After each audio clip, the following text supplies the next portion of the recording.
ঢাকা মহানগর পুলিশের ডিএমপি গোয়েন্দা বিভাগের ডিবি সাবেক অতিরিক্ত উপকমিশনার এডিসি ও বর্তমানে ঝিনাইদহ ইন সার্ভিস ট্রেনিং সেন্টারের অতিরিক্ত পুলিশ সুপার মোহাম্মদ গোলাম সাকলায়েনকে বাধ্যতামূলক অবসরে পাঠানোর সিদ্ধান্ত নতুন করে আলোচনার জন্ম দিয়েছে। বৃহস্পতিবার স্বরাষ্ট্র মন্ত্রণালয়ে জারি করা এক প্রজ্ঞাপনে এই তথ্য জানানো হয়। এই ঘটনার পর আবারও সামনে এসেছে চিত্রনায়িকা পরিমণির একটি পুরনো সাক্ষাৎকার। 2024 সালের 25শে জুন দেওয়া ওই সাক্ষাৎকারে সাকলায়েনকে নিয়ে নিজের অবস্থান স্পষ্ট করেছিলেন তিনি। তখনই দাবি করেছিলেন সাকলায়েন ব্যক্তিগত আক্রোশের শিকার। সাকলায়েনের চাকরি হারানোর বিষয়ে জানতে চাইলে পরিমণি বলেছিলেন, আমি বা সাকলায়েন বলার আগে তো পাবলিকই এটা নিয়ে বলছে, প্রশাসনও এটা নিয়ে বলছে। এটা কিন্তু ব্যক্তিগত পর্যায়ে এখনো আসেনি। ব্যক্তিগত পর্যায়ে যদি আসে তখন আমি কথা বলবো।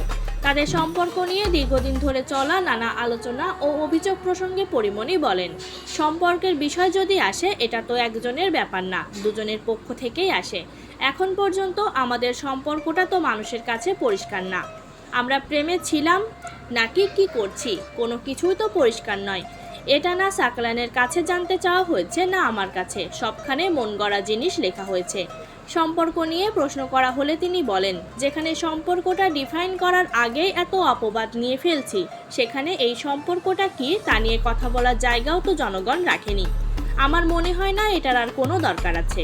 সাকলায়েনকে ঘিরে নেওয়া প্রশাসনিক পদক্ষেপ নিয়ে পরিমণির মন্তব্য ছিল, আমার শুধু মনে হয় সাকলায়েন ব্যক্তিগত আক্রমণের মধ্যে পড়েছে।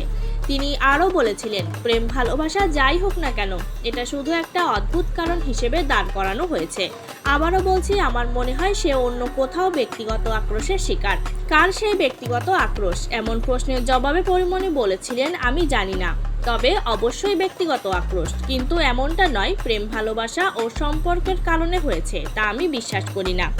সবশেষে তিনি বলেন, তবে সাকলায়েনের জন্য খারাপ লাগছে, সে ব্যক্তিগত আক্রোশের শিকার।